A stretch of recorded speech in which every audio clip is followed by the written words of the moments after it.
Yaroslav just said, I was here last year and I had the chance to meet President Poroshenko and the General Prosecutor and the Minister of Justice and discuss with them the situation of corruption in Ukraine. Як Ярослав вже сказав, минулого візиту в мене був шанс зустрітись з Петром Порошенко, зустрітись з головним прокурором, також з деякими міністрами, з міністром юстиції, міністром закордонних справ і обсудити ці всі речі тоді. As you may know, Transparency International is the largest coalition in the world fighting against corruption and promoting integrity. We are present in more than 100 countries through our national chapters like TI Ukraine. Як ви знаєте, Transparency International присутня в більше ніж 100 країнах. Це найбільша коаліція, яка бореться з корупцією, також адвокатує за доброчесність державних службовців.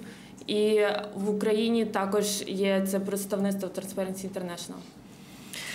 We have constructed different tools to measure corruption around the world. У нас є деякі різні інструменти, завдяки яким ми можемо поміряти корупцію в усьому світі.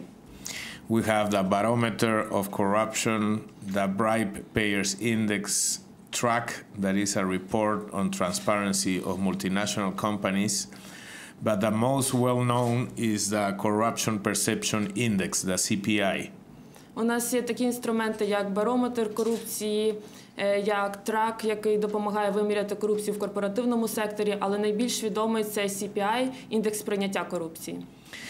The CPI is a survey of surveys that ranks the countries from 0, that is a country totally corrupt, to 100 points, that means a perfect country without corruption, that of course doesn't exist. Цей опитувальник складається з багатьох опитувальників, і якщо країна отримує 0, то це означає, що це тотальна корупція в цій країні. Якщо 100 балів, то це означає, що корупції взагалі не існує в цій країні, але, як ми розуміємо, такої країни не існує в світі. For the CPI of 2016, Ukraine got 29 points out of 100. В індексі сприйняття корупції за 2016 рік Україна отримала 29 балів зі 100 можливих. That is a bad situation. 29 points put Ukraine in the position number 131 out of 176 countries. That means that Ukraine is in the bottom of the list. Це досить поганий результат, тому що це дало Україні 131 місце зі 176 країн, що означає, що Україна є внизу цього списку.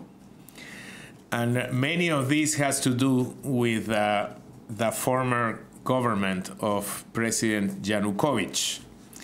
Last year, we launched a contest, a world contest through internet that was called Unmask the Corrupt. And the idea was to invite the people of the world, it was an open contest, to present their candidates for the most corrupt person or case of the world. Такий результат також завдяки попередньому правлінню в Україні, завдяки Януковичу, і Transparency International глобальний зробив таке змагання серед найбільш корупційних справ. І Янукович був номінований як один з найбільших корупціонерів в Україні. І він виграв це змагання. You can see the results of the contest in www.unmaskthecorrupt.org. Ви можете побачити результати на www.unmaskthecorrupt.org. Це означає «знімемо маску з корупціонерів». We received more than 320 candidates from all the world, and a panel of experts made a short list of 15 of the most corrupt in the world.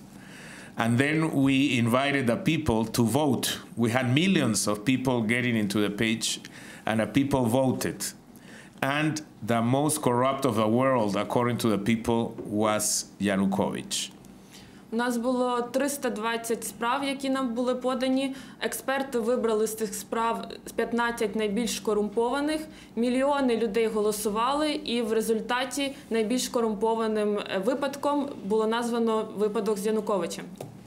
So after knowing what happened with the Yanukovych regime in Ukraine, people in the world, and I assume the same is in the country, was expecting a strong reaction from the state, from the government, in order to break impunity and bring sanctions to those who have looted the Ukrainian state. Люди в усьому світі, так само як і в Україні, звичайно, що очікували дуже сильної реакції на таку корупцію, яка відбувалася з Януковичем, щоб розірвати цю цепочку безкарності і щоб ті люди, які були причетні до корупції, були покарані.